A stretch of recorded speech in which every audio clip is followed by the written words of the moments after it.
Heyo, it's Fang Pipsqueak Reads, and I have another review. This is gonna contain a content warning, like trigger warnings.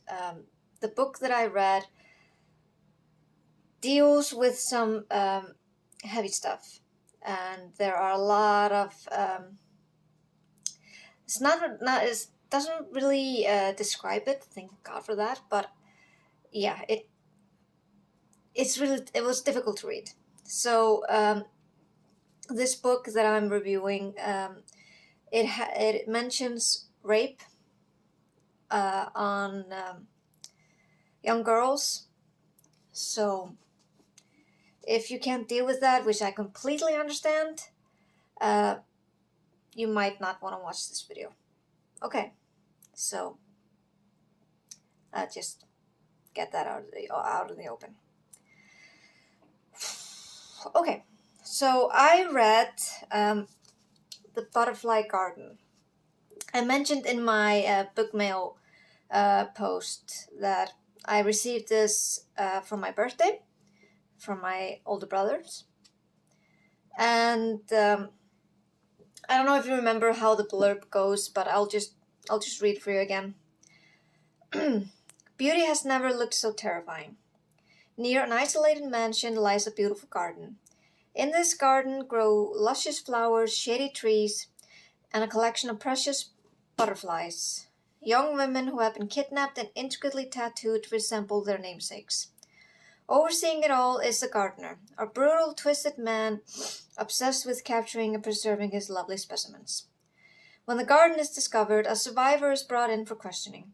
FBI agents Victor Hanoverian and Brandon Edison are tasked with piecing together one of the most stomach-churning cases of their careers. But the girl, known only as Maya, proves to be a puzzle herself.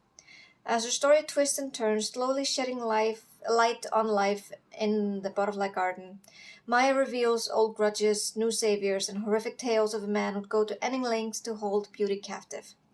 But the more she shares, the more the agent have to wonder what she's still hiding. So yeah. What can I say? It was really, really, really difficult to read. And yet, at the same time, I couldn't stop reading. It's just my morbid mind just really wanted to know what the hell was going on. And so I kept reading, and I finished it. And I cried at the end because, yeah, it just deserved the tears. Don't know how else I can explain that even further. I don't even think I need to explain it even further. So as the blurb says, it's about this really sick, twisted man called the gardener. And he has kidnapped, how many girls? Like, so many girls, in 30 years or something? Kept them in this kind of mansion and kept them there their entire lives. He has tattooed them, like covered their entire backs with this butterflies tattoos and he names them, like gives them a new name, and and he rapes them whenever he comes to visit. And yeah, that's awful. And you might probably ask, what does he do once he's finished with the girls? He kills them, of course. I mean, this is a serial killer we have here, like a sick, twisted serial killer. And yeah, he kills them, but in the most horrific way I can imagine. Just, reading this, like he says here, like preserving his lovely specimen. So yes, he preserves them. I'm not gonna give out how he does it, because I mean, if you are interested in reading this, I wouldn't say definitely recommend, but I mean, if you are curious, if your curiosity is as morbid as mine, definitely check it out. feels weird saying that though. But yeah, he does it in a really unique way, if so to speak. And we just are told through the perspective of this girl, Maya. So, the story starts with, the FBI have already stormed the mansion. They've saved the girls, or the girls were left remaining there. Maya, they're included.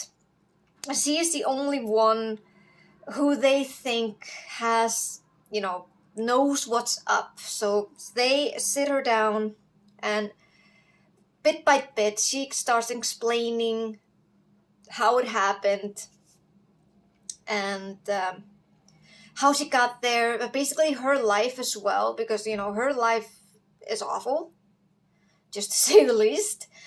And we kind of see how it all kind of melts together in this. And it's not only, the gardener is not only involved in this, he kind of brings his family in it too, which is so fucking fucked up.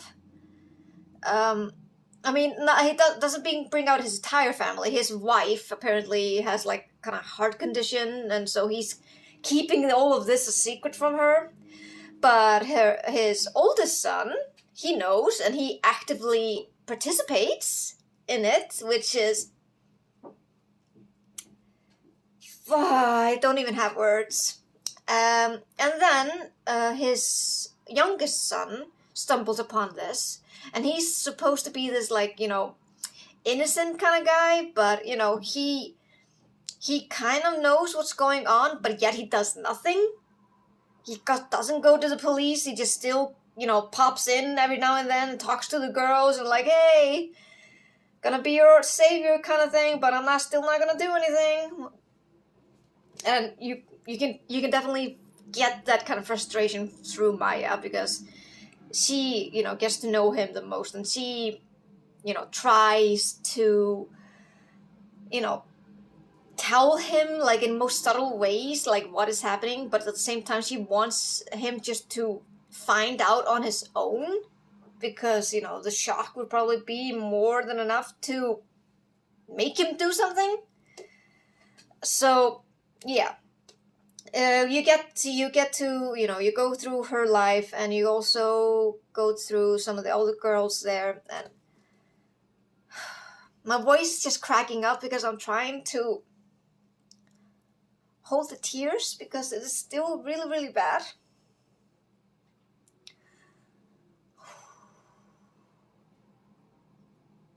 Like I said, it was really, really, really, really, really, really hard to read, but but it was good. It just really shows, even though it's just fiction, it just shows that there are so many monsters out there.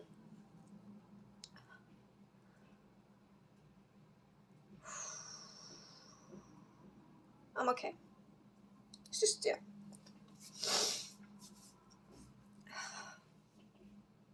I don't even know how to give this like a proper review. It's a good book. I liked how it was. I liked how it was written. Through the both through the perspective of this Victor Hanoverian. You also get through into his perspective when he's trying to interrogate the girl Maya, but you also get through. You're mostly through her perspective, which she tries to deal with it, like, in her own way, like in a detached way, but yeah, it's awful. And then things get even worse at the end. It couldn't get any worse when you're reading this, but it kind of does when the oldest son brings another girl in, and it's a child, a little child, because the girls there are usually like 16 to 18. Like, the gardener brings the girls like 16 to 18, which is awful in itself. They're still children. But Avery brings like a really, really young child into the garden, and it's just fucking horrible. I'm okay.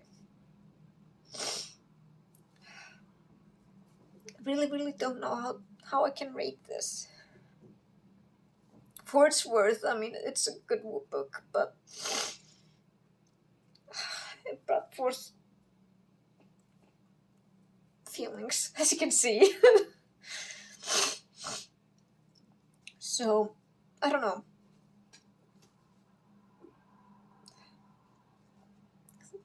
3.5 out of 5 stars, I would say.